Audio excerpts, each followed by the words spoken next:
Busted my wife cheating. I'm at a complete loss. I don't know what to do.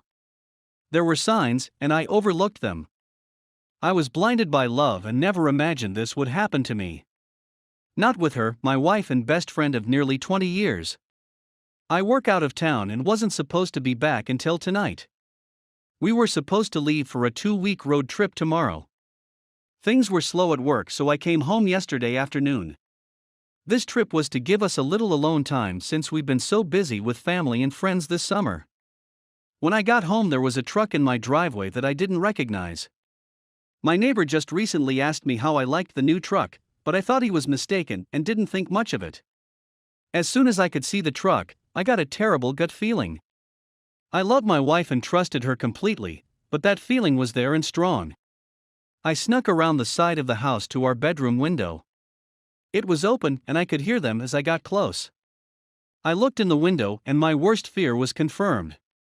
They were right there, completely naked, on my bed. I walked away. I have been fighting the urge to do something that I know I will regret. I'm struggling to care what happens to me at this point. I went to my family's cabin for the night and drank everything there. Today, I was on my way home to confront her and decided against it. I'm not ready. All I can feel is anger. All I can think about is violence. I'm not in a good place right now. Not good enough to see her. I'm back at the cabin right now. I have a 60 ounces of rum, and have been staring at it for an hour. I want to get drunk and forget this, but I don't want to get drunk and make bad decisions. I know this is a critical moment in my life and my actions in the coming days will dictate the rest of my life. That's why I'm here. I need help. I'm not ready to speak to family or friends, so I am reaching out to strangers this world. Edit. I want to say thank you to the many great people reaching out. I'm not ready to talk just yet, but I appreciate the messages and the offers. I just want to read the great advice I've been given while I continue working out how to move forward. To you/cookie3215 sending me disgusting cowardly PMs mocking me and saying my wife enjoyed it. You need help more than me. You just aren't bright enough to realize it. I have decided to not drink the rum, but it's staying close by for now. I called my brother who is on his way and should be here in the next couple of hours. My wife just sent me a text saying she loves me and can't wait to go on our vacation. I haven't responded yet. I'm a little calmer after writing this, listening to the great comments and private messages, and briefly speaking to my brother has been helping. To the person who sent me the link to the suicide line, thank you. I am not suicidal, just not caring to the point of being probably too reckless. Once again, thank you to almost everyone. Update. The amount of support and advice I've received is unbelievable. I actually got choked up just realizing how many great people there are out there willing to help a stranger. It gives me a bit of hope for the world at a moment when I needed it most. The downside to all of this support is that I am struggling to respond to people. I have over 600 private messages unread and several hundred comments unread. I want to say thank you to everyone individually, and I am going to make an effort to do that, but it won't be quick, so I will just start by giving a big thank you to everyone for your kind messages and helpful advice. It really means a lot to me. I have noticed several comments and questions that keep popping up and wanted to provide clarity in addition to my minor update. If you can't tell, I am feeling a lot better today. The pain almost completely went away. I still feel like I've been punched in the gut, but otherwise I have begun looking to the future. It has been 2 days, so this doesn't seem right to me. Is this a calm before the storm, or am I just freakishly resilient? As for the questions and comments I've received, here are some cliff notes to clarify some things. When I said wife and best friend, I was referring to the 2 roles my wife played in my life. The other guy was not my best friend, or even someone I knew. I didn't get a great look at him, but from the quick glance and seeing his vehicle, I don't feel like this is someone I know. We do not have kids. We were planning to have them soon though. We recently sold our house, and were set to move closer to my job in September, when the new owners take possession. I am going to thank my neighbor, but I am going to do it subtly like he did for me. A lot of people have been asking me about the signs I mentioned overlooking. Off the top of my head, here are a few. Was texting abnormally late at night. Went for after work drinks with friends regularly. This was not like her, but I was glad that she was being social. She had yoga once a week, but was apparently not paying because one of her coworkers was the instructor, and she was helping with setup and cleanup. I also thought she was very inflexible for someone who went to yoga. Unknown caller hangups. We regularly answer each other's phones if we are closer to it. Several times she had an unknown caller who would hang up as soon as I answered.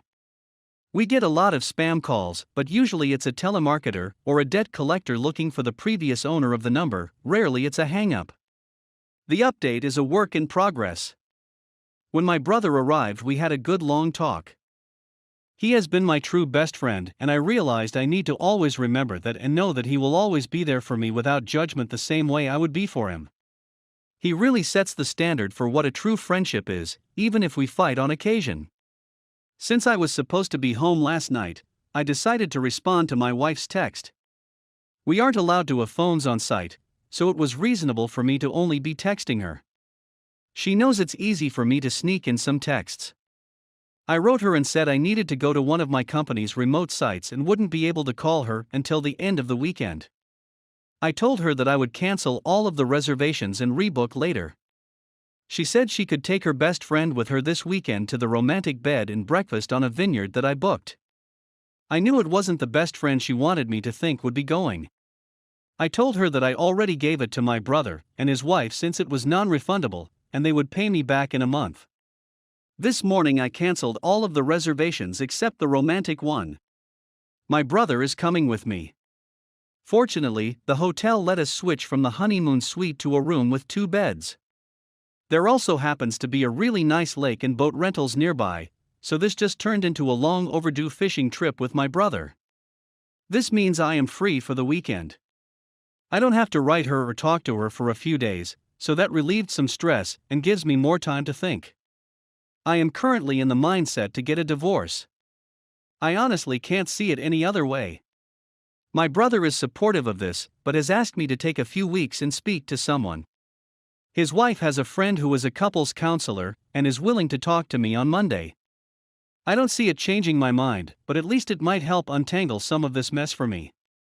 I am also taking a bunch of the advice on here and starting to speak to lawyers. At the very least, to prepare for what I think is inevitable. I want to do this right. I've never thought of her as someone who would try to screw me over, but I also never expected her to cheat, so I think I need to be prepared for anything. Thanks again, everyone. I am going to try to enjoy my weekend as much as possible. Update 2. A lot has happened in the past few days. I'll start with the less important stuff. My brother, Matt, and I drove nearly 5 hours to the band B on the vineyard. I really appreciate him being there for me through this. It was more of a venting session than anything, but it really helped clear my head. After spending the better part of the drive whining to him, I just wanted a little alone time, while he wanted to go out for dinner.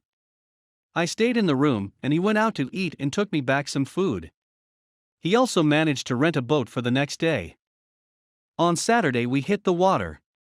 The owner of the band B knew about our plans for fishing, and was nice enough to pack us a small cooler of food and drinks. It was their way of making the romantic package more useful for 2 brothers.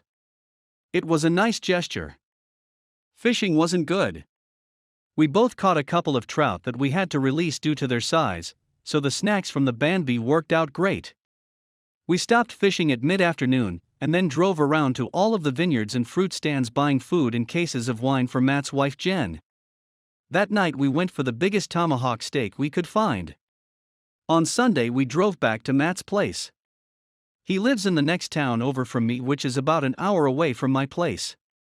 When we arrived, Jen was there and we all sat and cracked a bottle of white we had chilling in the cooler. This is when the weekend officially ended for me. Jen told me that while we were away that she decided to go spy on my wife. She told me that the guy was at my place on Friday night all night, but on Saturday morning she managed to get there just as he was leaving. She followed him home and found the apartment where he lived. My wife stayed over there on Saturday night, the same time she was sending me text messages saying she loves me and misses me. Jen said that she was splitting her time between visiting family who live in my town and stalking my wife. She said that she happened to catch my wife leaving his apartment on Sunday morning and took a few pics of them hugging and kissing before she got into her car. I don't want to see them. That pretty much sealed the deal for me. I don't think I could ever trust her again if she can turn it on and off so easily to tell me she loves me while being with a different guy. Still, I decided that I am not going to jump to a knee-jerk reaction based on emotions. I need to remain calm and level. That's when Jen told me that Sharon was coming over for dinner. Sharon is the counselor that Jen set me up with an appointment for. To clarify, she has never met my wife and this was my first time meeting her as well. Sharon was a very nice person and we got along great. After dinner, Sharon and I went for a walk around Matt's neighborhood to walk the dogs and have a bit of a private conversation. Sharon was really helpful in the fact that she was a great listener and made me feel like I didn't need to be guarded. It was therapeutic to be that free with describing my feelings. As much as I am comfortable with my brother, this was just different and very needed. It's the same reason why I like writing this on Reddit. It's a vent session that helps me untangle some of the mess in my head. Our walk lasted an hour and the only real advice that Sharon gave me was to not delay that conversation with my wife. She said that the longer I wait, the harder it will become to talk to her about this. She said I need clarity more than anything at this point, and my wife is the only person that can give that to me. Later that night Jen and Matt offered me to stay with them for as long as necessary. I know that Matt and I have an expiry period for being in close quarters with each other, so I spoke to my boss who was able to set me up in company housing. I've been staying there every second week for a while, but have to leave on days off. He managed to make it work for me to stay full-time for a few months if I needed. I decided to rebook with Sharon for later this week. I figured our walk sufficed for the first session. She agreed. I spent the night on Sunday just laying in bed thinking about how to approach this. I struggled with this because even the imaginary scenario in my head was making me angry or sad. I decided I would just wing it. I'm usually good under pressure. Yesterday I woke up and said my goodbyes to Matt and Jen. I drove towards home and was thinking what if he was there when I arrived. Then I thought that it would likely just put me back in the angry spot I was a few days ago. I decided to do a drive-by first. Neither his truck or my wife's car were there. I went inside and grabbed a bunch of essentials and things I don't want to part with. Mainly just some photos and old family heirlooms. I got them all packed up in my truck and then headed over to the guy's apartment. Her car wasn't there either, but his truck was. I decided to write her to see where she was. She said she was getting groceries. I trust her so little right now that I drove by the grocery store and actually confirmed she was there. I feel so dirty admitting that I did that, but my trust is broken, and it's the only way I can be certain of anything. I wrote her again and told her to just come home because we need to talk. She wrote back, "What's wrong?" I just responded and said she needs to be ready to be honest, and then turned my phone off. She got home 15 minutes later. When she came in, she came over to give me a hug and kiss like she does every time. I turned away from her. She asked me again what was wrong, so I told her that she needs to start being honest with me. She played dumb and said she had no idea what I was talking about. I said, "Okay, if you can't be honest then I am leaving." She started panicking at this point and said, "Are you talking about yoga?" I figured it was a start. I asked her what she was talking about, and she told me that she hadn't been going to yoga. Here's a bit of a breakdown of the rest of the conversation. Me: "If you weren't going to yoga, then where were you going?" Her: "I was taking walks to relax because I've been so stressed lately." Me: "Why were you so stressed, and why did you lie to me about what you were doing?" Her: "Preparing for the move has been stressing me out, and I just didn't know how to tell you." Me: "So lying was the decision you made? What was your concern with telling me that you were going for a walk to de-stress?" Her: "I didn't mean to lie. I was worried that my stress would add to your stress." Me: "But I'm not stressed. It really seems like you are not telling me everything." Her: "What do you mean, me? I think that you're lying about more than just yoga. I am asking you again to be honest." You've already lied to me, so this can't work if you keep lying. Her, I don't know what else to say. Oh, are you talking about last weekend when I went for drinks with some friends and came home late? I had a feeling that bothered you. I had no clue that she went for drinks, or was out late. I was at work a couple hours away, me. Is that what you actually did that night, or was that a lie as well? Her, I went for drinks that night, but I didn't see her best friend who she supposedly was with that night. Me, who did you see? Her, no one. I just drank alone. Me, you drink alone now? Her, yeah, maybe I have a problem. Me, maybe, we'll talk about that later. Last chance, be honest, or I'm leaving. Her, I don't know what else to say. Me, okay, I'm leaving. At this point, I got up and left. Usually, when we have an argument, I go for a drive to get away from her. She probably thought this was the same. Then she realized I took my clothes and toiletries, as well as the Spock's. That's when she began blowing up my phone. I told her that I gave her a chance to be honest, and she didn't, so there's nothing left to say. She begged and pleaded with me to come home to talk about this in person. She said she had no idea why I was so upset or what I think she did. She repeated that she loved me and would never hurt me. Just hearing her say that really tore a new hole in my chest. It was always comforting words that I believed without question. Now it's a dull, jagged knife sawing through my heart in the most devastating way. I couldn't handle it, so I hung up. She called back about 40 times before I was ready to answer again. This time she said, "Did you talk to Karen, her best friend?" I asked why, and she said, "Come home, I don't want to say this over the phone." I agreed and drove around a little longer to get my heart rate back down. Then I went home. That conversation went like this: Her, I assume you spoke to Karen? Me. Her, well, a few weeks ago while you were at work we went for drinks. A couple of guys started buying us drinks, so we just played along. When we were leaving, one of the guys tried to kiss me. I pulled away immediately and told him I was married. I felt so bad about it and wanted to tell you, but I'm an idiot and just decided to hide it from you. Karen up with the other guy and gave his friend my number without asking me. He has texted me a few times since, but I have never written him back. Me, can I see your phone? Her, yes. She showed me her phone, which was completely empty of texts except from myself and her mother. She never deletes her texts, so this was new. I looked at her photos, which was also clean, but then I checked the deleted photos and found one of a guy I didn't recognize. Me, who is this? Her, that's the guy who tried to kiss me. Me, why did you take a picture of him? Her, I was just being stupid.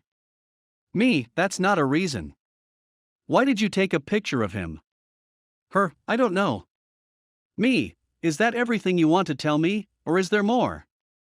Her, that's all I can think of. Once again, I left.